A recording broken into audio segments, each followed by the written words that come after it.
Assalamualaikum, salam Atras Malaya, salam UM Iswan.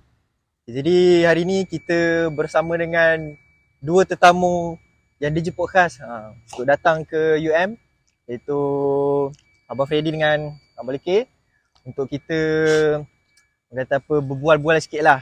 Kita nak tanya sikit pasal Atras Malaya ni, lepas tu dengan persediaan Atras Malaya untuk ke Piala Asia 2023 nanti.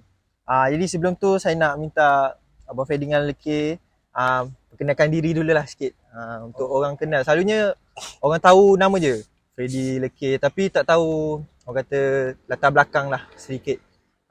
Okey, latar belakang. Assalamualaikum. Terima kasih jemput. Jemput hari ni lah. Lama tak dijemput. Saya Freddy lah. Orang panggil Apit lah. Umur dah 40 lebih lah. Dah kahwin lah. Dah ada dua anak. Jadi sekarang masih lagi bekerja dengan Jabatan Perdana Menteri lah. Apa lagi nak tahu lah. Okay. Tu je kot, tak ada apa ingat lah. Masa itulah. Okay. Tanya. Tak dengar, dia tak dengar. Kan dulu. Kena pakai mic dulu, nanti orang tak dengar. Rugi penat cakap. Okay, saya Leke. Seperti semua sedia maklum, saya buat masa ni saya lah kapur Atras Malaya. Ramai lagi kapur-kapur lain. Tapi yang biasanya kondak Atras Malaya di Stadium Bukit Jalil, saya lah. So di luar Atras Malaya, saya macam orang biasa, pekerja kerajaan, bekerja dengan JKR. Umur 40 plus. 40 ada plus. Lepas tu dah berkahwin, cuma belum kahwin lagi. Okey, apa nak cakap lagi minat pada bola sepak memang daripada kecil lah. Sejak kita lahir pun, tak kisah kau lelaki perempuan, biasanya akan diberi oleh family mak bapak kau main bola. Jadi jiwa itulah kita bawa. Kita ni tak boleh main bola sepak. Jadi apa yang kita boleh sokong, apa yang boleh kita bantu dalam perjalanan bola sepak kat Malaysia ni, inilah dia menyokong. Dan tujuan kita kat sini bukan kata hari ini saja, sebelum ni, seawal kewujudan Atras Malaya lagi, kita cuba menanamkan semangat budaya menyokong pada semua penyokong Malaysia. Bukan saja jika engkau digelar Atras Malaya, kau hanya penyokong sebenar. Tidak. Fan biasa, fan apa benda pun, jati diri kau Malaysia, kau sokong bola sepak Malaysia, kau adalah penyokong bola sepak Malaysia yang sebenar, dan kau ada tanggungjawab untuk menyokong bola sepak Malaysia. Jadi atas jemputan itu, kami juga terpanggil untuk datang ke sini untuk apa saja soalan yang kami cuba akan jawab, supaya tidak ada persenggahan informasi. Jadi itulah kami hadir dari UM ke UM. Terima kasih Hati. Jadi soalan pertama, dia ni kat abang lah, siapa nak jawab boleh je. General mudah, apa macam masuk Atras ni? Jadi orang nak tahu Atras ni apa. Atras ni gangster bola sepak ke, buat hal ke? Sebab selalu orang tengok ada macam buat kacau kan. Mungkin kadang-kadang kata tu Atras, ada kata fan biasa. Jadi boleh abang bagi tahu apa Atras ni sebenarnya? Atras ni bukan, perkataan tu lah, Atras tu. Dia dari bahasa Itali ya. Oltre is macam kalau bahasa Melayu ni going beyond apa, kalau sebagai bahasa orang kira going beyond, kau melebih-lebih lah. Macam kalau dalam segi sokongan bola sepak ya, kau pergi menyokong menyokong biasa pergi habis bola balik kan. Dan dari cara apa kita nak berlebih-lebih dalam bola sepak ya. So dia adapt daripada budaya, culture daripada Itali tu. Dia bukan 90 minutes je kau menyokong. Jadi 24 jam dalam hidup tu dia sokong. So hidup mati kau bagi pada kelab tu. Jadi daripada situ kita adapt the words Oltre tu, dan dia orang sendiri tukar jadi Atras. Jadi kita adapt lah. Sebenarnya kita adapt budaya sokongan tu. Jadi kita adapt budaya sokongan dan adapt nama juga lah. Supaya kita dapat sebab bola sepak kat Malaysia ni bagus sebenarnya, maju. Tapi dari segi sokongan kita nampak dia kurang sikit dulu kan. 90-an, 80-an tu bagus. Kan? Jadi nak bagi dia sama-sama naik, bola sepak prestasi bola sepak tu naik sama dengan penyokong. Jadi sama naik. Bila yang ini main bagus, tak ada sokongan yang bagus pun, mungkin dia punya motivasi dia kurang. Jadi kita ni yang minat bola tapi tak boleh main bola, apa yang kita boleh bagi? sokongan lah, tu lah. Jadi kita berlebih-lebih lah, golongan orang yang berlebihan dalam menyokong. Okay. Jadi itulah maksud sebenar Atras. Yes. Okay. Okay. Ni maybe abang Leki boleh jawab lah. Ataupun itulah siapa pun nak tanya macam mana Atras Malayan ni boleh tertubuh. Okay, kalau Atras Malayan tertubuh, biasa sebaiknya orang yang founder dia menjawab. Saya menyambung kesinambungan Atras Malayan daripada tangan Freddy. Jadi biarlah Freddy mulakan dulu. Nanti saya Sambung kan. Dia tertubuh. Benarnya dia dah lama tahu ramai orang tahu tahun 2007 start. Jadi sebenarnya sebelum tahun 2007 ni kita ada platform harimaumalaya.com panggil HMC. Jadi kat situ memang ramai lah orang memang betul yang tahu teknikal bola sepak, tahu dari segi dalam bola sepak luar dalam semua tahu. Kat situ orang berikut situ. Saya pula jenis tak reti sangat pasal bola sepak, tapi kita ada pengalaman macam dalam web pun ramai orang yang pernah ada pengalaman keluar negara pergi apa tengok bola kat sana. Dia orang dah tahu dah macam mana bola sepak dekat luar negara ni macam tu. Kat Malaysia sendiri tak ada. Jadi kita dari ahli forum tu dia jumpa masing-masing kongsi pengalaman lah. Kau kat mana? Yang ini dekat New Zealand kita kan. So orang kata belajar kat kita belajar kat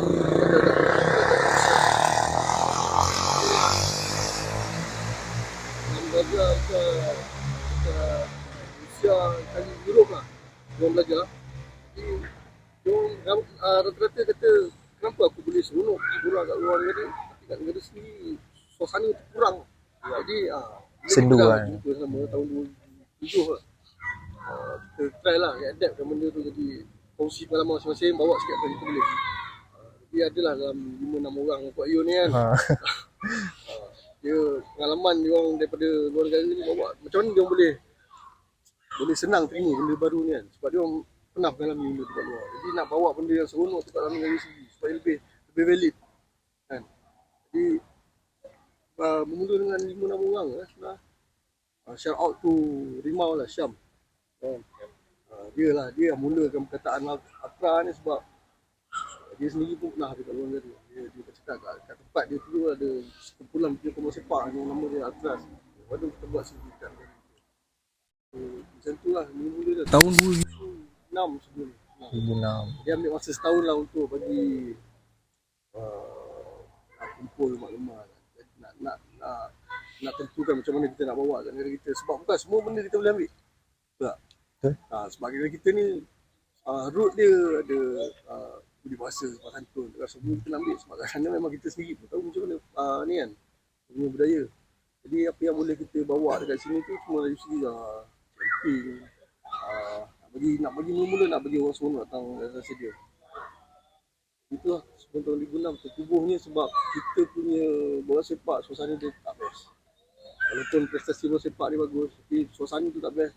Jadi dari situlah idea untuk tubuhkan rata ni supaya jadi best. Bila suasana sokongan tu dah best, orang akan datang stadium. Orang kat sini pula akan pengaruh dengan benda yang kita bawa, pengaruh daripada luar. Okay. Jadi saya nak minta pandangan daripada kedua-dua abang. Perkembangan Atras setiap negeri dalam liga kita macam mana? Okey. Seperti yang saya simplifykan apa yang Freddy sebut tadi. Selepas dah berforum di dalam HMC, bercerita, berborak di alam maya masing-masing dengan kepakaran bola sepak masing-masing. Ada yang ada ilmu bola sepak, ada yang tak ada ilmu bola sepak pun tak apa. Tapi berborak bercerita dalam alam maya. Jadi kalau dalam alam maya ni, kalau kita tak keluar dari segi fizikal, kita seolah-olah macam borak kedai kopi lah. Kita cerita okey, FPM begini, player begini. Tapi kalau kita dalam forum tadi, habis cerita lah. Tak edit lah. Jadi lepas itulah cetusnya untuk membuat gerakan lebih fizikal, luar, menonjolkan diri dan fizikal, dan kita guna pendekatan Atras tadi lah. Baik-baik Atras kat Itali, kat Europe semua. Jadi segi itulah kita keluarkan diri. Kita buat bukan sekadar sokongan kepada bola sepak saja, kita bukan sokong buta saja. Kita juga menekan pengurusan, kata pengurusan bola sepak Malaysia, menekan pengurusan bola sepak setiap negeri. Kiranya pengurusan bola sepak negeri berjalan dengan betul jugalah pengurusan bola sepak Malaysia. Jadi kat situlah kita tekan. Akhirnya Kobra makin ramai. Bila Kobra makin faham apa yang kita cuba sampaikan, bukan sekadar menyokong saja. Perjalanan setiap negeri, perjalanan bersifat negara perlu diperbetulkan. Whatever permasalahan, corruption ke apa sajalah, technical player, how to manage the player untuk jadi lebih profesional, perlu ditekankan. Jadi selepas itu kita keluar daripada HMC, kita keluar dalam motor vehicle. Orangnya sama je, tapi dalam motor vehicle digelar sebagai Atras. Kenapa kita guna Malaya? Pada pendapat saya, maksudnya bola sepak bukan berbeza daripada nama Malaysia ditukar, nama Malaya bertukar kepada Malaysia saja. Semangat kita datang daripada zaman kita, nama kita Malaya lagi. Jadi kat situ dah Atras Malaya tercetus, dan gerakan itu dikebar di section bawah semua menyokong bersatu. Kat situ tidak ada kenegerian sangat. Siapa saja tak kisah. You are welcome. Kau you are welcome untuk sokong Batu Malaysia. Jadi selepas itulah barulah masih bila game Malaysia ada game Malaysia, orang bersatu. Tapi bila game Malaysia berhenti atau habis, masing-masing meneruskan dengan liga domestik, masing-masing balik ke negeri masing-masing untuk set up Atras negeri masing-masing. Jadi bila ada game Malaysia, masing-masing bawa askar masing-masing. Negeri yang dah berkembang tu bawa orang-orang dia. Satu, jadi kat situ lah pembesaran Atras Malaya berlaku. Okay. Macam abang cakap tadi, bila kita join Atras Malaya ni tiada semangat kenegerian kan. Okay, tak ada sangat. Okay. Soalan seterusnya dia macam agak tu sikit lah, kontroversi sikit. Kalau cakap pasal Atras Malaya ni, akan orang tanya mana yang tu, kenapa tak ada yang tu. Kenapa Boys of Straits ataupun bos ni dah tak join Atras Malaya. Boleh abang beritahu? Betul. Kesekian kalinya saya menjawab persoalan orang. Nampak je lah orang sangat care lah pada Johor. Alhamdulillah lah. Johor bagus. Orang sayang orang Johor sebenarnya ni. Okey. Cuma saya, Freddy dan dengan fan Atras Malaya yang lain, bagi saya tidak ada satu jawapan yang solid, tapi jawapan saya adalah bila orang dia bukan tak sudi, dia sudi. Dan ini pun Boy Offset sebelum dia menentukan nama kepada Boy Offset, mereka adalah STU, Southern Group Atras. Dan mereka adalah salah satu gerakan pecahan Atras Malaya, gerakan Atras dalam Atras Malaya juga, selain daripada STU, SSU, UTS, semua ada lah, semua ada. Jadi bila perubahan pengurusan bola sepak di Johor berlaku, dan STU tu ditukar kepada Boy Offset, bila ada pertukaran nama, for sure ada pastinya ada perubahan dari segi pendekatan, sokongan. Jadi kami ni di luar Johor, kita bersatu di dalam Malaysia, tapi bila kami di luar Johor, kami menghormati rumah tangga orang. Jadi bila orang kata kami stop untuk sokong Malaysia, kami stop untuk bersama dengan Atras Malaya, saya ada ramai je yang Johorian, geng-geng saya yang masih lagi bersama Atras Malaya. Tapi tapi secara hitam putih, secara fizikal dia, nama Boy Offset tu tidak berada di bawah naungan Atras Malaya, sebab itu permintaan mereka. Jadi bila permintaan orang untuk keluar, kami tak ada hak untuk bertanya lebih-lebih lagi. Sebab apa? Saya lebih berpegang pada menghormati keputusan. Cuma yang bagusnya adalah bagi saya, kita tidak bermusuh, kita tidak ada apa-apa perseteruan, kita masih lagi bersahabat, dan dalam persahabatan itu kita menghormati keputusan. Jadi bila Boy Offset mengambil pendekatan untuk keluar pada Atras Malaya, saya terima dengan seadanya. Tak terima pun kita kena terima sebab itu keputusan sahabat kita. Tetapi saya percaya dan terbukti ramai saja sepak Johor ada game Malaysia, diorang datang, cuma tidak membawa nama Boy Offset itu secara terang-terang. Orangnya yang sama juga. Orang yang sama juga. Yang sama juga daripada Boy Offset. Okay, so soalan seterusnya, pengalaman game away days yang paling best lah sepanjang Malaysia lawan. Okey. Panjang Malaysia lawan, saya ada dua yang best lah. Dia sebenarnya nak kata mengerikan tak sangat, tapi itulah away days yang best sebenarnya. Saya rasa tak boleh tidak away days GBK Jakarta lah. Itu walaupun orang nampak macam tu macam mengerikan, bagi saya this the real one lah.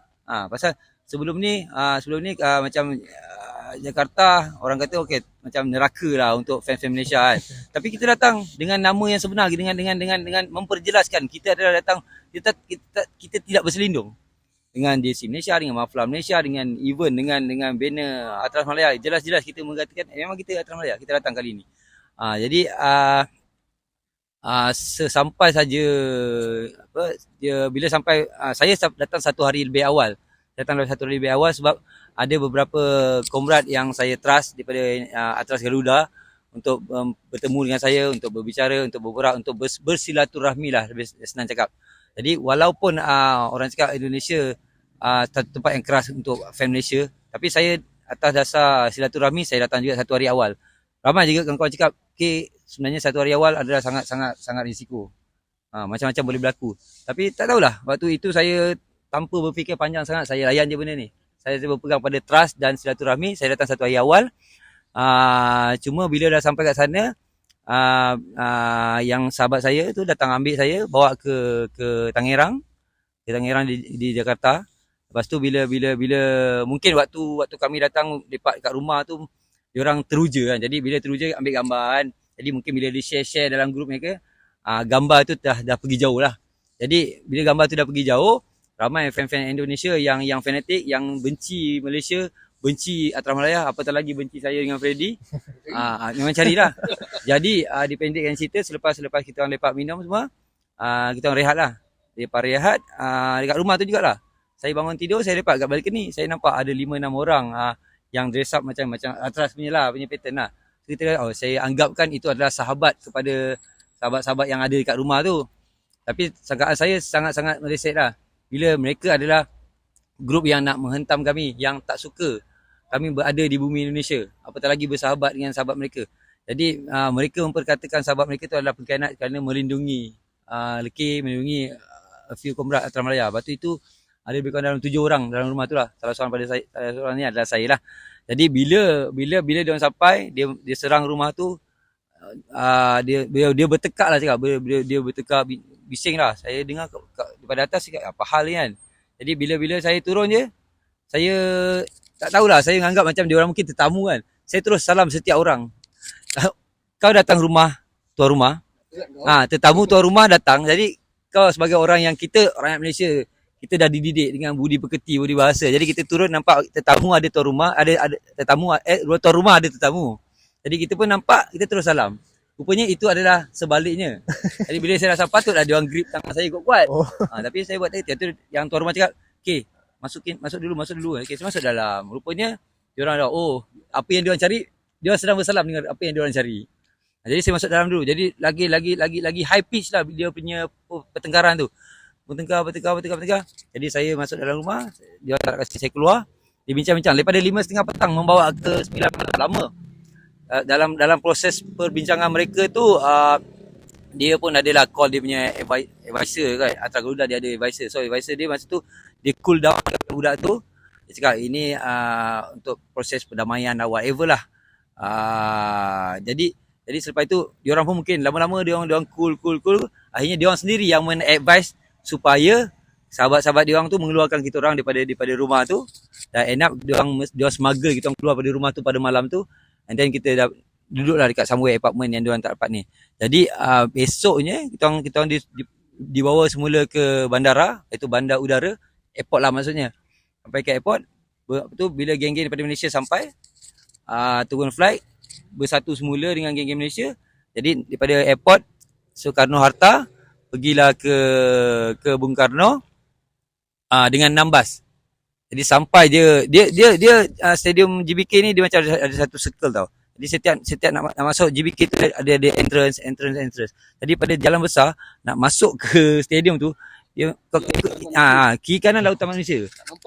Jadi bila kita sampai je, kiri kanan tau dah macam ulat taik tau. Macam ulat betul kabur, dia nampak Atras Malaya. Dia orang serang tau, seorang kiri kanan. Ada yang baling batu lah apa semua kan. Tapi mungkin kuasa Tuhan lah. Dia orang tak panjat pagar dia. Pagar tu dia orang dah berdiri, dah duduk atas pagar tu. Cuma dia orang tak climb down dia lah kan. Jadi ada yang dah baling batu, dah tunjuk spark tu, semua normal lah. Jadi pintu pagar yang nak masuk tu pula buka lambat. Jadi macam tak tahu lah, ada benda, ada bincang-bincang lambat. Enak masuk jugalah. Bila masuk semua benda terbang lah.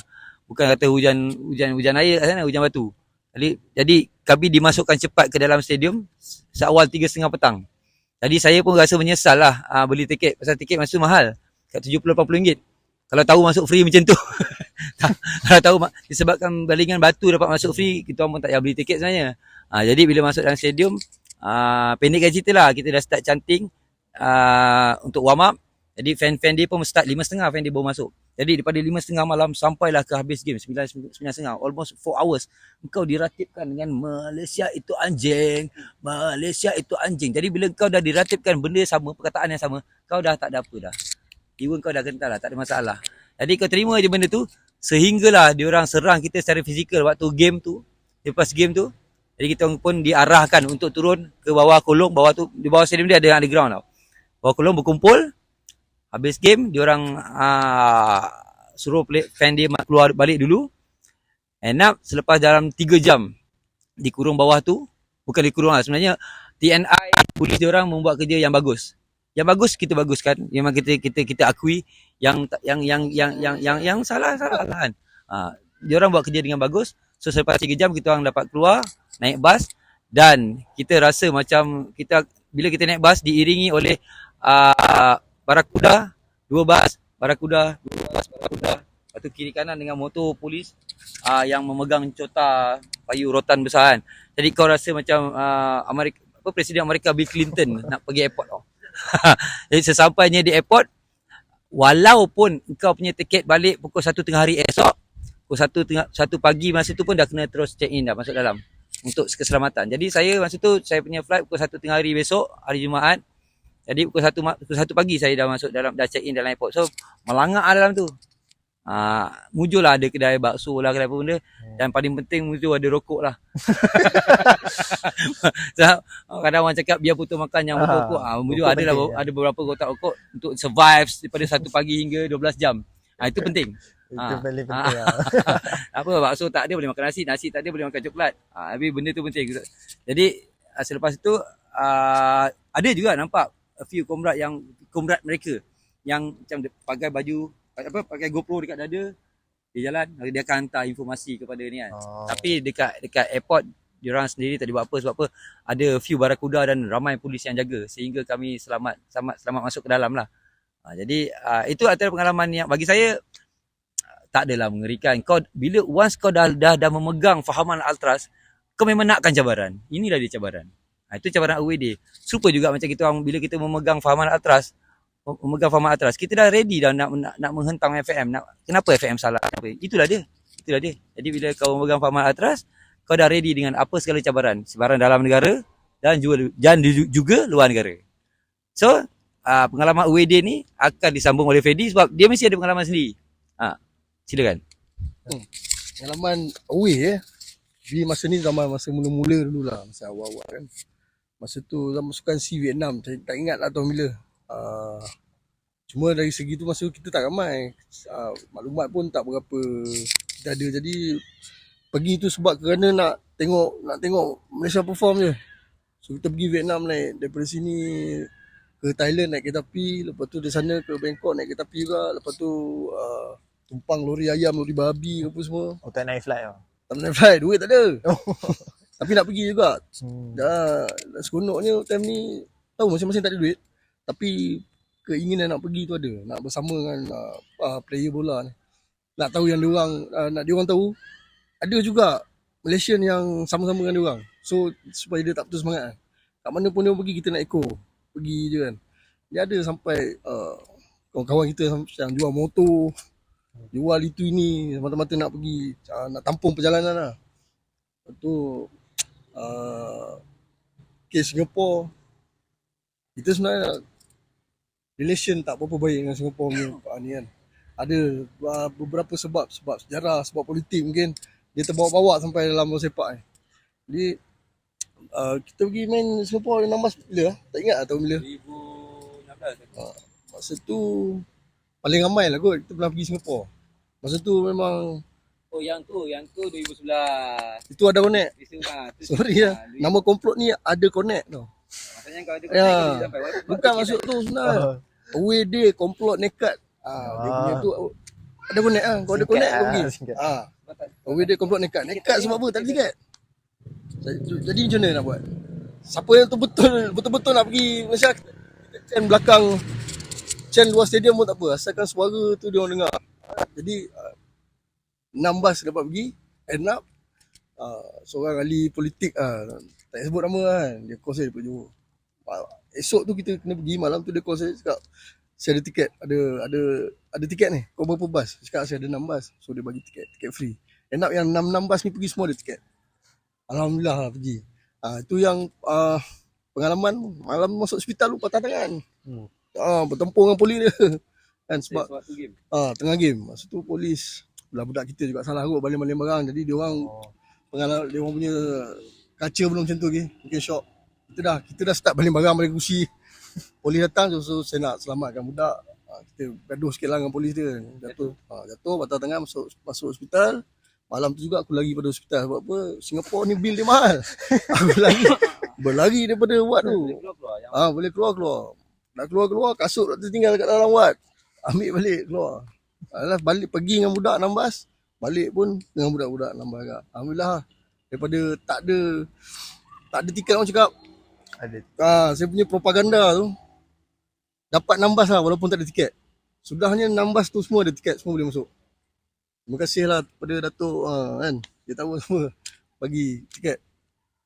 Lepas tu Myanmar tahulah. Myanmar kan dia anti-Muslim sikit.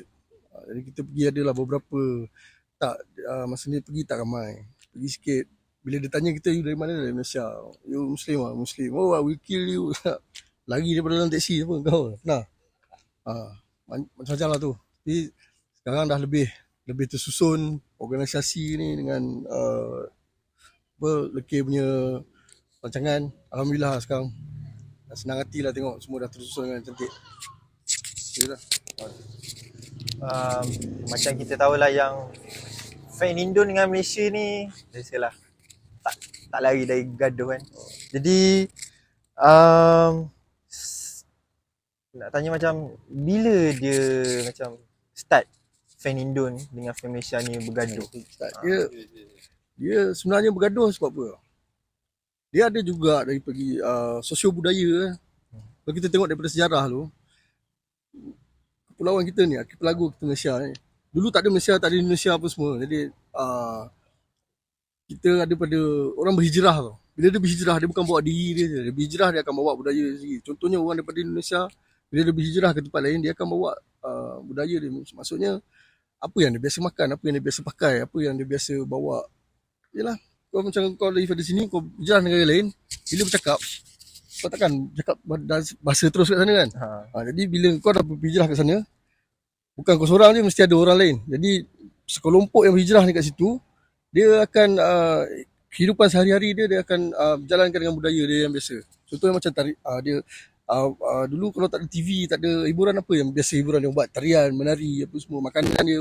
Jadi daripada itu, bila kan ada kes dulu, dia kata kita claim itu ni, claim makanan rendang ni dia punya, batik ni dia punya. Tak, sebenarnya benda tu kau satu kepulauan yang faham, yang budaya dia sama, kau makan benda yang sama. Bila dia dah berhijrah, dia automatik akan bawa benda tu.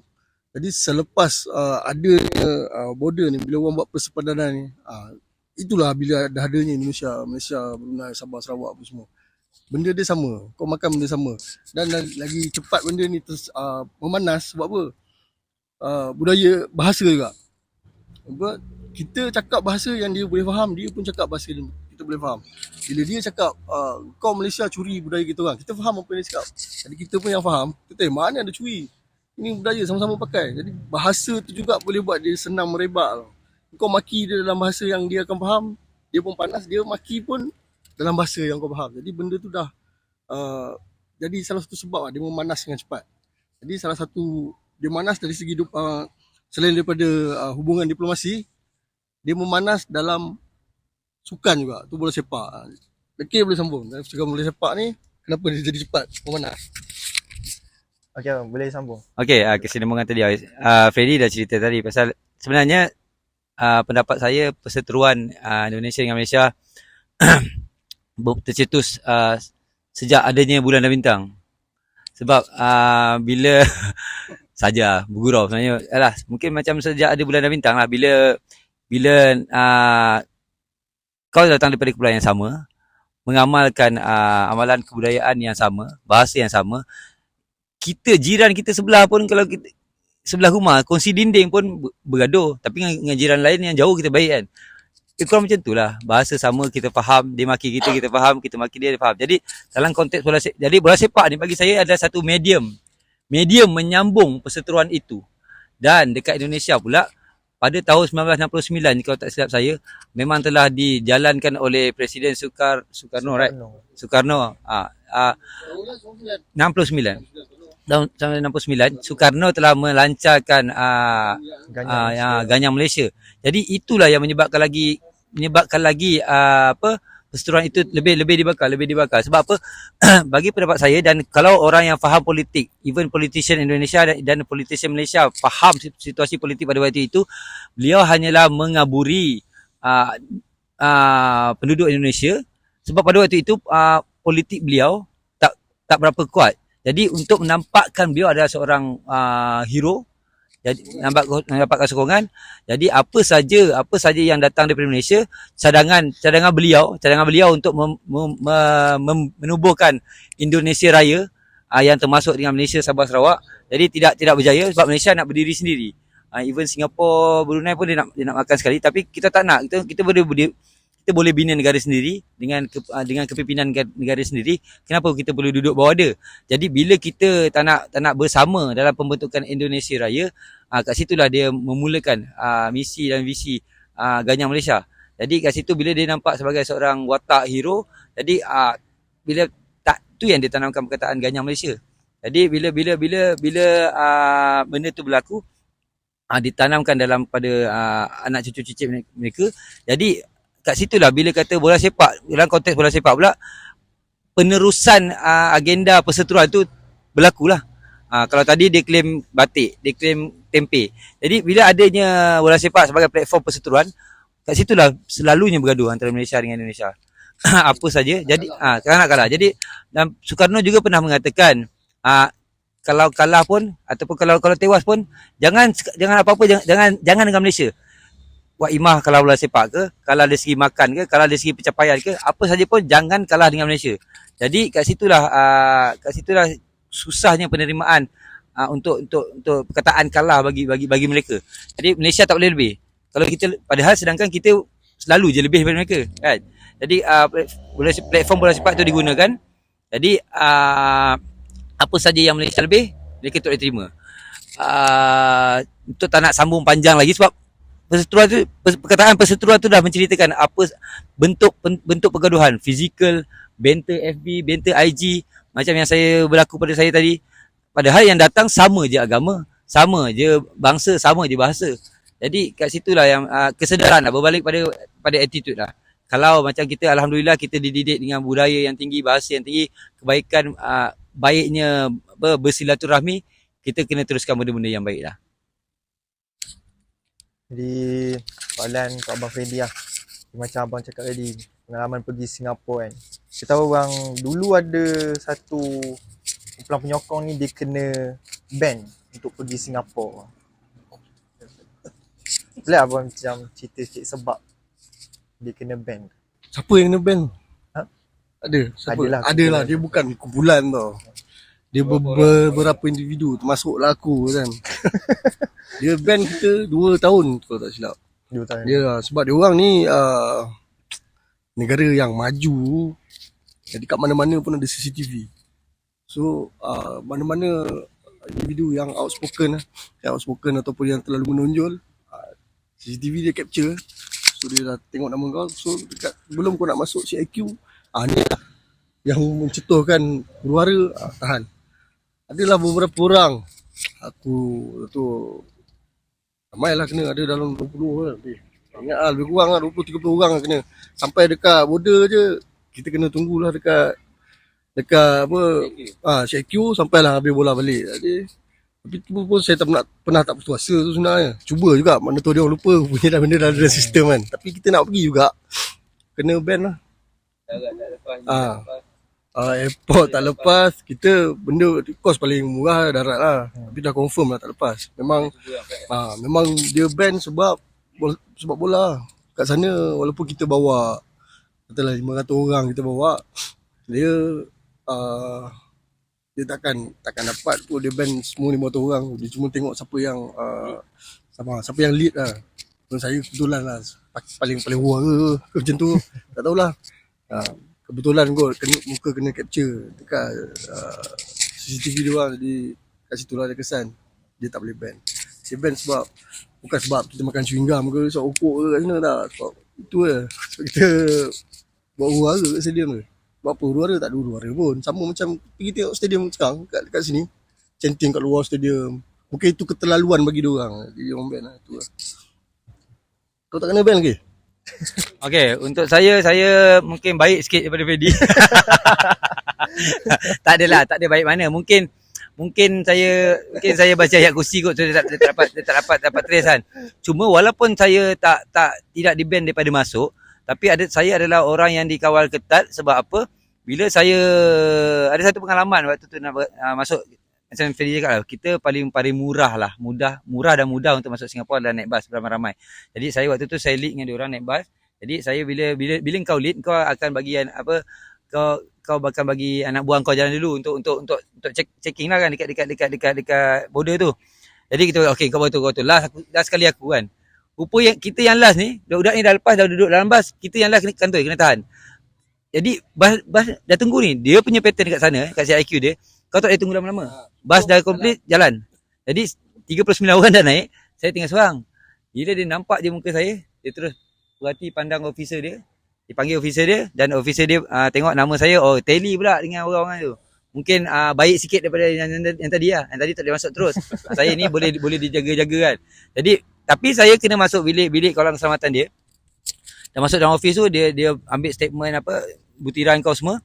Dan dalam office dia tu ada lagi bilik kebal yang which is yang boleh buka daripada luar je. Dalam tak boleh masuk. Jadi saya dengan polis Chinese tu masuk dalam bilik tu, dia punggah semua beg saya tu, tengok dalam tu ada apa.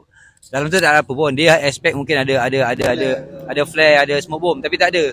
Kalau dia bila dia barik tu adalah Quran kecil. Terkejut dia terperanjat. Lepas tu saya sound dia lah, cakap this my Quran kan. Dia minta maaf apa semua, cakap okey barang tak ada. Tapi bila keluar, dia bila nak keluar, buka pegawai officer tu, dia tak boleh buka daripada dalam. Dia kena Roger, officer yang luar tu akan tarik pintu tu keluar. Lepas keluar daripada tu, barulah kita pergi ke bilik satu lagi, kena ambil gambar, kiri kanan depan, lepas tu cop jari. Cop jari bukan cop jari ibu je anak jari hantu semua, jari fuck semua dia kena cop. Tapak jari, tapak tangan semua kena. Kat tepi ni pun kena tau. Tepi ni semua kena. Sekarang kepala bapak dia. Tapi tepi ni pun kena kan. Tapi itulah presiden dia orang. Kau dah masuk negara orang, negara yang mengembek kau kena mengembek, negara yang mengaum kau kena mengaum. Itulah dia. Jadi bila kita keluar, selepas itu baru keluar, dia tahu okey, dah okey. Saya pergi dekat tempat bas memang dah tak ada lah. Sebab dia memang tak bagi. Jadi bila dia dia callkan taksi. Dia callkan taksi untuk taksi tu datang bawa saya ke stadium Jalan Besar. Stadium Jalan Besar. Kepala otak dia, nasib baik aku ada duit. Nasib baik aku ada duit. Aku cakap, ni sukat-sukat. Ini cukup ni. $25. Masa tu $25 almost dalam RM70 lah. Mujur dah convert. Sebab kalau anda katalah duit saya ngam-ngam untuk naik bas stadium, lepas tu patah balik kan. Menapak mengesut aku pergi stadium maknanya. Lepas tu okey lah. Tapi taksi dia memang bawa saya seorang je. Pergi ke stadium Jalan Besar. Tak ada. Tak cakap aku baik sikit pada kau. Jadi tak payah escort. Jadi itulah dia. Sampai ke stadium Jalan Besar, saya tengok kawan-kawan saya pun ada yang dah kena, macam dia kuarantinkan dulu lah, temporarily dia kuarantinkan dekat tali-tali tu. Tali lembu tu. Lepas tu drum tak boleh masuk apa semua. Jadi game tu kita main drum pakai tangan je, pakai pukul dekat kursi. Aduh, saya jadi kapur waktu tu, saya punya urat kepala dah sampai dah nak terkeluar lah. Sebab ini semua dah keluar pasal kau hela tak boleh masuk, drum tak boleh masuk. Nak dapatkan vibe chanting tu macam yang best susah sangat susah, sangat struggle. Jadi itulah itu pengalaman dekat Singapura dia. Dia sangat particular dengan benda-benda dia kalau nampak kau macam nakal sikit dia, lebih sikit dia macam, sebab tu orang dia macam terlalu baik, terlalu civic lah orang-orang dia. Macam kita Dia kata do not speed kat situ. Kita kat situ kita duduk dah. Jangan pijak rumput. Kat situ yang kita pijak. Pasal kita memang dah kita okey je kan, tak ada masalah. Memang dia memang hidup dalam undang-undang. Jadi tapi bila dia keluar daripada Singapura, dia jadi wara pula. Sebaliknya. Jadi siapa orang Malaysia masuk Singapura, kita buat je lah wara macam biasa. Asalkan jangan tertangkap. Okay. Soalan ni saya nak tanya pasal tragedi yang berlaku dekat Stadium Selayang masa Malaysia lawan Philippines dengan Salam pula sekali yang lawan Arab Saudi kan. Lempar smoke bomb, flare semua tu. Selayang itu kita bagi nama tema dia tu, Selayang Terror. Selayang Terror. 30 minit senyap. Betul. Sebab apa? Signifikasi kepada 30 tahun FAM punya pentadbiran yang gagal. Jadi sebelum ni alhamdulillah time tu kita dah establish kan. Ni nama pun dah ada lah, orang kenal Ramalayan macam ni. Masuk stadium sebelum game dah wara cantik apa semua. Tapi hari tu saya heran semua orang 30 minit senyap. Jadi polis apa semua okey lah, lega lah. Budak-budak ni diam. Sebenarnya 30 minit kita diam ni sebagai satu protes lah. Protes untuk kenapa kau diam tak buat kerja selama 30 tahun dah. Bola kita macam tu, ranking asyik masuk Piala Tiger je, asyik masuk apa. Itu je, tak ada target yang lain kan. Belum tukar nama jadi apa, Piala FAF kan. Asyik sampai situ lah kita punya target. Paling tinggi Swansea. Tak ada target yang lebih ni. Jadi situ kita punya plan memang nak buat gua betul lah. Memang macam ada, saya pernah ada TV interview tanya apa tujuan. Tujuannya memang nak bagi FM kena. Tak kisahlah nak kena apa, kena denda dengan FIFA ke, kena denda ke dengan AFC ke, tak kisah. Asalkan FM kena. Memang itu tujuan dia. Jadi macam mana cara kau nak buat? Kita alhamdulillah masa saya lead Tasmaya ni, kita ada beberapa tim daripada segi tim propaganda, which is tim yang buat kerja Twitter, Facebook apa semua. Cerita pasal FM punya pencapaian yang tak berapa nak sedap kita dengar kan. Lepas tu tim pyro, tim yang bawa smoke bomb, flare, masuk semua lengkap. Semi tim cukup lengkap. Dia orang tahu apa tugas dia orang. Saya cuma plan kan je. Kita sama-sama jadi kan. Jadi 30 minit pertama tu senyap satu stadium. Macam pelik lah, kenapa side ni tak ada apa-apa. Jadi kita sendiri pun dapat rasa lama lagi ke nak sampai 30 minit ni. Jadi tak sedap. Bukan itu kita punya trademark kau sebab dekat stadium bukan macam tu, duduk diam. Orang pun dah tak, orang yang bukan ada dalam golongan tu pun rasa macam tak best. Kat start senyap. Jadi kat situ itulah tujuan dia tu lah. Satu nak bagi FM kena denda. Lepas tu nak buka mata semua orang. Kenapa kita sebagai penyokong kita ada kuasa dalam bola sepak. Lepas tu signifikasi kepada protes 30 tahun FM ni. Pada mata kita gagal lah. Mungkin lah ada pencapaian orang yang dia orang boleh bangga kan. Tapi kita pandang, tapi cuma pencapaian tu tak ke mana. Dia punya benchmark takat tu je. Dia tak ada nak target benda lebih tinggi. Jadi kat situ lah Selayang tu kita buat memang pada saya tu kerja saya paling last tu. Sebelum saya dah relax sekejap kan. Bagi memang terror betul lah. Kita terror Selayang tu. Smoke bomb, flare. Tepat 30 minit berjalan langsung. Semua bangun, semua baling apa semua. Ada channel FM ke? Ada FMB pun tu ada. Memang ada. FMB memang ada ni. Macam orang kata lah babi tu. Tak boleh kata babi, kata hinzir. Apa pula namanya babi? Macam babi tu masuk Islam pula kena cakap hinzir. Itulah kita sayang. Lepas tu seminggu tu dah aku tengok cerita Atlas Melaya ni teruk lah. Pengganas pun sepak kena ban. Kan? Sebelum ni 3-4 tahun kita cuba nak ni tak. Kita sebenarnya nak test FM, test kita punya kesedaran masyarakat ni macam mana. Benda yang tak elok macam tu kau akan cerita sebulan, setahun kau cerita. Bila kita buat benda yang bagus nak sokong semua macam tak ada je kan. Kita bukan nak dihargai sangat, tak. Saja kita nak test macam mana orang kat Malaysia ni dia punya concern tu macam mana. Rupanya dia orang lebih concern kepada benda-benda yang macam tu. Dia selepas selayang tu disambung pula oleh ni lah. Salam lah. Shah Alam macam mana? Benci sikit. Masa tu memang nak kena cari. Aku tahu dah keluar sok khabar mesti aku nak kena cari. Aku lari dulu. Berhenti. Lepas tu sambung lah. Okay, Shah Alam lah. Salam. Saya tengok Shah Alam dalam TV je bang. Dia lempar-lempar. Okey, kalau selayang tadi Freddy cakap dia, kerja dia. Kali ni saya sambung pula kerja dia. Nombor legasi. Kalau dia boleh buat, saya boleh buat. Cik, tak adalah. Sebenarnya setiap benda you do with cost lah. Freddy punya misi visi cost dia adalah 30 tahun. Tak ada apa-apa. 1984 diuruskan oleh Presiden yang tersebut, almarhum, sehinggalah 2014, 30 tahun, nothing. Kita bukan makin naik, makin turun. Jadi selepas itu, masa 2014, so the next year tu, kelayakan Piala Dunia. 2015 masa tu, sebelum melawan Arab Saudi, kita menentang UAE. Di UAE lah. Tapi kalau ni perlawanan bersepak antara negara. Malaysia lawan UAE ni antara negara. Bukan Malaysia bukan hantar kelab kecil, bukan hantar budak-budak Don Serdang melawan UAE, bukan. Dia tim Malaysia yang bergaji ribu menentang pemain UAE.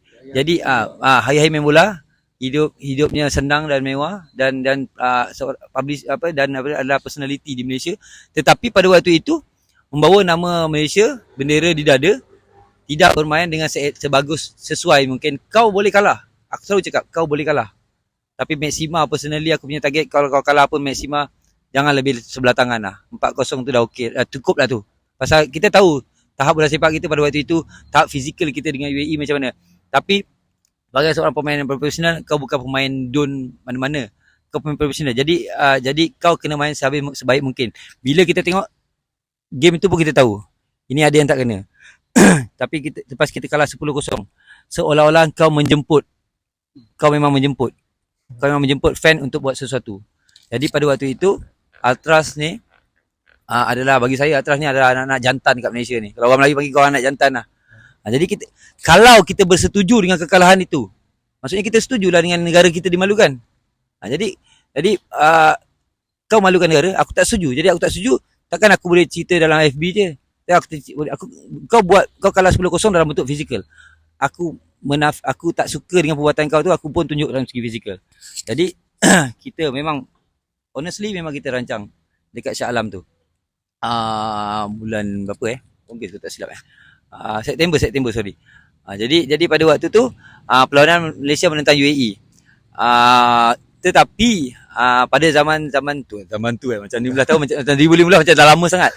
Pada zaman 2015 tu IG, Facebook semua dah ada kan. Jadi benda-benda yang ada yang ketirisan, kebocoran berlaku. Jadi kita membrandingkan malam tu adalah malam meraihkan FM. So memang kita rancang, memang kita nak raihkan FM. So apa yang kita nak raihkan dia lebih kurang macam 2014 juga, macam dekat Selayang juga. Jadi kita nak raihkan FM. Apa yang kita nak raihkan, kita raihkan dengan bunga api. Malaysia meraihkan kemerdekaan pun main bunga api, betul? Meraihkan tahun baru pun dengan bunga api. So kita mainlah bunga api.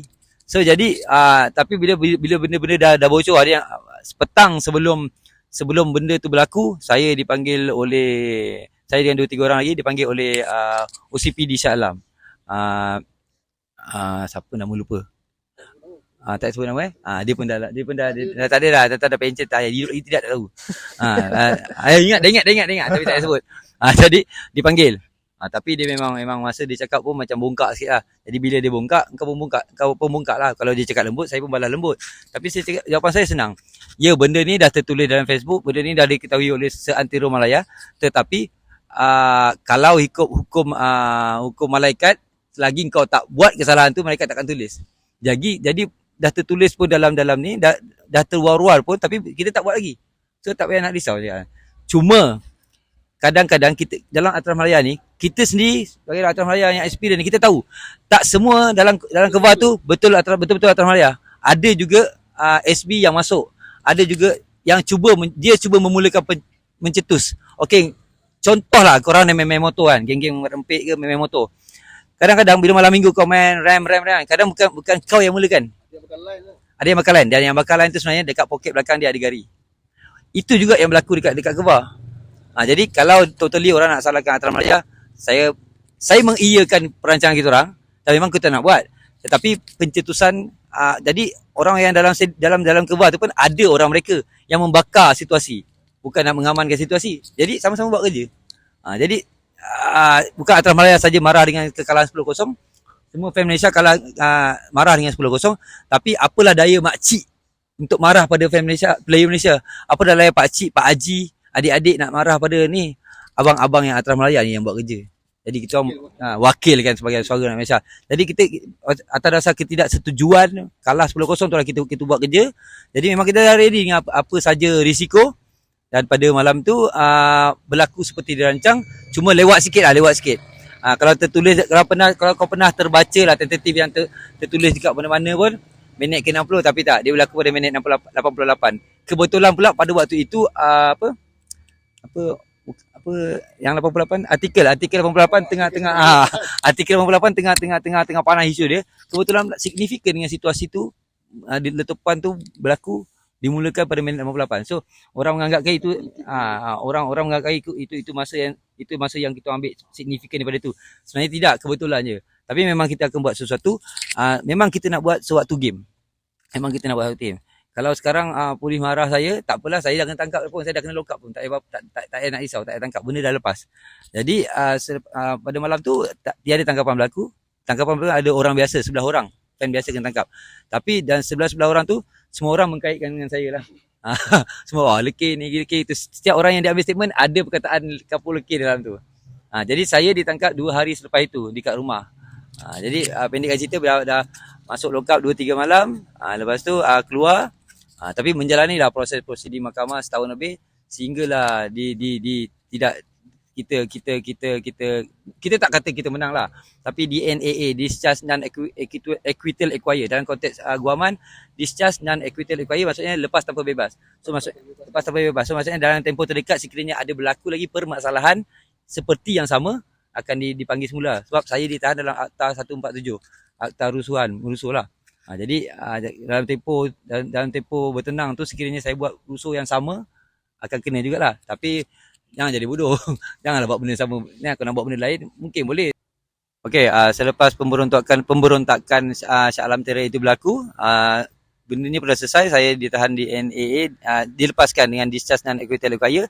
So kita pun dah melalui fasa. Pada waktu 2012 tu ramai dia yang cakap Atras Malaya akan dibubarkan, dilupa sebuah. Kalau bubar tu jatuh pada tangan kita sendiri. Tapi nak dimatikan semangat kita orang. Tapi tidak, sebenarnya kalau hilang satu lekir, saya yakin akan keluar lagi 10 lekir. Hilang 10 lekir akan datang lagi 100 lekir. So saya yakin dengan fan-fan Malaysia yang sayangkan bersepak Malaysia, yang dah ditanamkan jiwa atas, saya rasa benda ni takkan padam.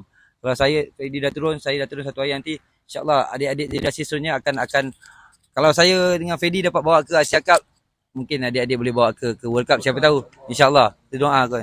Walaupun World Cup nanti saya pergi naik wheelchair, saya sampai kat wheelchair insyaAllah kan. So sebelum saya terlupa, tapi apa yang saya nak cakap ni mungkinlah penggulungan, tapi boleh dicampakkan kat belakang. Buat masa sekarang ni, kita dah layak pada Asia di Qatar tahun 2024 tahun depan, Januari, antara 12 Januari hingga 10 Februari. So buat masa ni kawan-kawan saya semua, saya sedang buat kerja. Ada sesuatu yang saya sedang usahakan. So sekarang tugas korang adalah kumpul duit, kumpul cuti. Nanti informasi seterusnya kau akan sampaikan. Apa kerja yang aku buat, bila dah sukses, gunakan duit korang, gunakan duit cuti korang untuk apa yang aku usahakan tu. Kita akan sama-sama pergi Qatar insyaAllah. Let's go Qatar. Okay.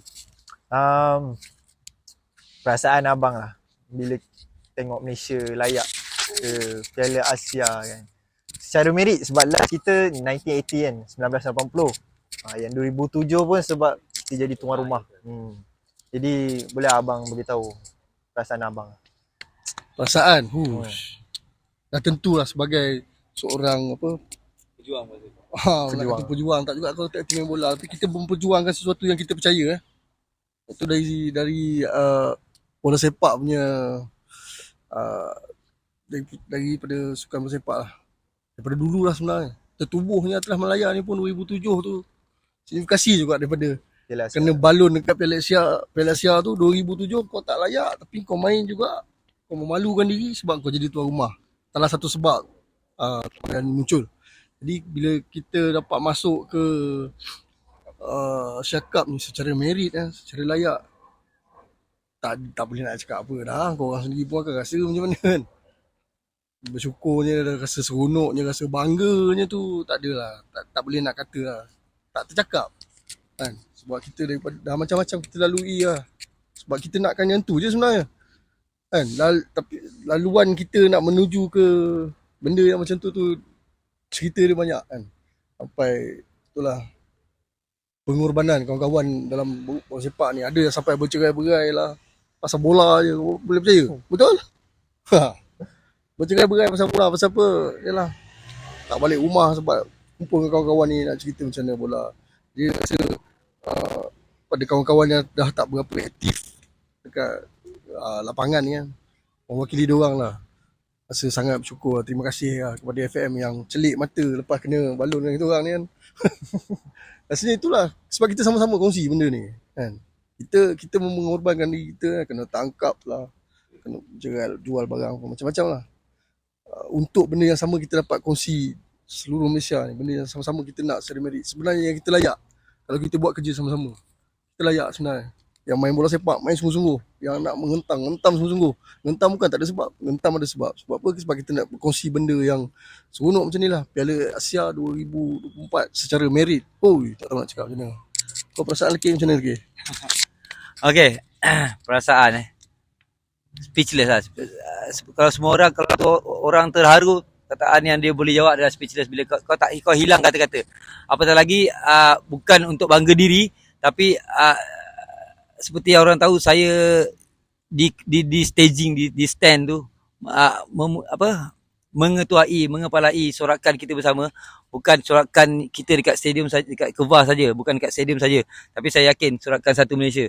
So jadi seluruh negara, Sabah Sarawak di Semenanjung dan semua penyokong Malaysia. Jadi bila Malaysia officially layak Asia Cup, macam tadi saya cakap, air mata confirm, muka mata dah berkaca lah. Kau dah hilang dah atras tu kan. Dah hilang lah kegagahan, garang, marah-marah tu kan. Dah hilang lah. Kau tidak FM bangsa, anjing semua keluar. Ini dah menangis pula. Jadi itulah sifatnya. Maksudnya kita terharu dengan layaknya kita secara merit. Sebab kita tahu kita penantian 1980 hingga tahun 2022 sangat lama.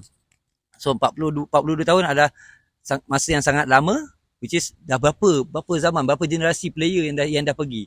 Kalau orang yang menanti tu, boleh kata dia yang dah pergi lah. Jadi saya di sebalik terharu tu, saya bersyukur sebab apa? Saya berada dalam situasi yang akan berada di Asia Cup tahun depan. Tapi tu World Cup kita tak nak cerita dulu sebab World Cup saya tak nampak lagi jalan dia. Boleh kita maybe on the right path, tapi dalam Asia Cup saya yakin dan itu dah berlaku dan kita dah layak Asia Cup di Qatar.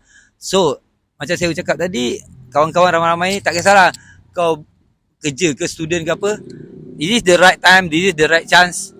Pergilah, kumpul lah duit, kumpul lah cuti untuk pergi Qatar. Ramaikanlah fan Malaysia kat sana. Sebab selepas ini kalau kau nak nanti lagi, orang pernah selalu cakap pisang tak buah dua kali, tapi mungkin juga boleh berlaku lagi dengan perancangan yang betul daripada FM, dengan kejuruteraan teknikal semua yang betul. Bagus sekiranya berlaku lagi, betul. Tapi kita tak tahu keadaan Allah yang dah confirm ni. Kita pergilah ramai-ramai kat Qatar. Tapi yang lagi 4 tahun kita doa dan supaya perjalanannya akan jadi betul dan bola sepak Malaysia akan terus jadi regular customer dalam Asia Cup. Regular customer dalam Asia Cup ni bukannya senang, sangat susah. Kita kena mulakan daripada grassroots, akademi setiap kelab, akademi setiap negeri, akademi dalam negara sendiri. Nak mencari 25, 21, 23 player tu bukan senang. Jadi berbalik pada soalan tadi, sangat terima kasih dan sangat terharu sebab bola sepak Malaysia dah layak pada Asia dan kita sama-sama lah pergi Qatar ramai-ramai, sokonglah negara kita. Sebab selain daripada kita banggakan Malaysia dalam ekonomi, dalam kebudayaan, bola sepak juga adalah salah satu perjuangan untuk kita memartabatkan nama negara kita Malaysia. Kita ada 2 soalan last lah. Oh, boleh. Okay, jadi Bagus. harapan abang untuk skuad Malaysia yang akan datang macam mana? harapan lah squad Malaysia akan datang. Dah tentu lah kita semua nak keputusan yang baik. Tapi macam mana nak dapatkan keputusan yang baik? Harapan saya sebenarnya kat sini lah. Macam mana pengurusan dia. Macam mana dia perjalanan dia tu. Susun perjalanan skuad bola ni. Dari segi kalau kita macam Liga Domestik kita ni, aturan dia tu tak nak lah kalau kita dengar lagi benda yang sama. Gaji tak payah, geran tak ada. Benda tu sangat simple lah sebenarnya. Sangat-sangat simple sebenarnya. Yang boleh diselesaikan di peringkat, tak payah dibawa bincang pun, dalam sendiri pun boleh selesai dah sebenarnya. Jadi masing-masing tahu lah macam mana kerja. Jadi harapan saya kita bola sepak ni, orang semua minat tengok bola sepak Eropah apa semua. Dan dengan minat keputusan dia dan cara main dia, tengok macam mana dia orang uruskan. Dari segi pengurusan je lah, harapan saya betul bola sepak ni dia jadi macam mana orang yang nak main ni bukan hanya untuk glamour ke, untuk duit ke tak. Macam mana zaman kita masuk Olimpik 80 tu dulu, macam mana semangat player tu main, macam tu lah saya nak. Kesedaran. Apa dia main tu sebab apa sebenarnya. Kan? Pencapaian dia tertinggi lah kita dapat dengan pengurusan yang terbaik. Itu je lah harapan. Kalau untuk saya, kejayaan akan datang dengan apa yang adalah hasil daripada apa yang kau usahakan. Jadi memang kejayaan kita nak layak Piala Dunia, nak layak Piala Asia. Tapi perjalanan itu perlu diusahakan dengan sebaiknya. Baiknya usaha perjalanan itu akan terhasillah kejayaan yang betul. Itulah jawab. Itulah saya dapat simpulkan. Bagusnya, smartnya perjalanan itu akan terhasil kejayaan. So kita jangan fikir duk kejayaan, tapi kita tak usaha untuk memperbetulkan perjalanan usaha kita tu. Betulkan usaha, betulkan cara betul macam mana, cara nak uruskan ini, cara nak buat ini, kena betul, kejayaan dia akan datang, insya-Allah. Okey. Jadi soalan last. Ini untuk Abang Lekir lah. Selaku wakil UM saya nak tanya lah. Kita orang nak tanya. Untuk Piala Asia 2023 ni, ada UM Atas Malaya ada keluarkan tak merchandise untuk Piala Asia 2023? Okay, untuk Piala Asia 2023, buat masa ini belum lagi kita keluarkan. Sebab mungkin Piala Asia bulan 1 nanti. So sekarang masih lagi bulan 5. So kita tak nak kalau kita keluarkan sekarang mungkin terlalu awal lah, lagi 7-8 bulan kan. Jadi bagi saya masanya akan tiba, insyaAllah Atras Malaya akan keluarkan merchandise.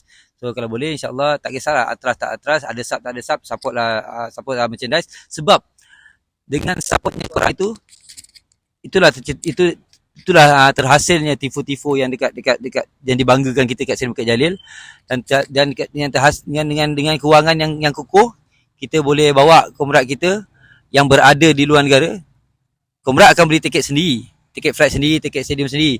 Tapi daripada penginapan ke stadium, biasanya kita akan gunakan duit kita sendiri, duit yang orang beli merchandise tu, untuk bawa, untuk sewa bas, 10 bas, 20 bas, 30 bas. Jadi kat situlah, kalau tak ada jiwa bola sepak sekalipun, tapi kalau sayangkan Atras Malaya, sayangkan fan bola sepak, kalau support merchandise, kita akan gunakan wang itu untuk perjalanan bola sepak, untuk nama Malaysia. Kita akan pulangkan macam tu dengan caranya lah. Kita takkan pulangkan secara individu, tapi kita akan gunakan duit itu atas kebersamaan. Kalau balik pada soalan merchandise tadi, merchandise insyaAllah akan keluar dan akan diperbincangkan. Itu hari pun kita ada bincang, ada perbincangan Atras Malaya yang besar, tapi belum dimasukkan lagi item merchandise. Tapi macam saya cakap tadi lah, perjalanan masih lagi jauh, bulan 1. So merchandise insyaAllah akan keluar mungkin hujung tahun ke, tak sure, tapi akan keluar insyaAllah. Special khas untuk edisi sejarah ni lah, Asia Cup. Dan macam saya cakap tadi, saya sedang buat usahakan sesuatu untuk kita semua yang berkemampuan insyaAllah layak pergi ke Qatar. Jadi tolong simpan cuti, tolong kumpul duit. Tunggulah informasi seterusnya untuk kita ke Qatar beramai-ramai insyaAllah. InsyaAllah. Okay, terima kasih Bang Freddy dengan Lekir sebab sudilah untuk kita buang masa sikit buat pasal Atras Malaya ni. Jadi sekian sajalah kita punya sembang-sembang santai kita untuk kali ni. So sekian, Assalamualaikum warahmatullahi wabarakatuh. Ciao.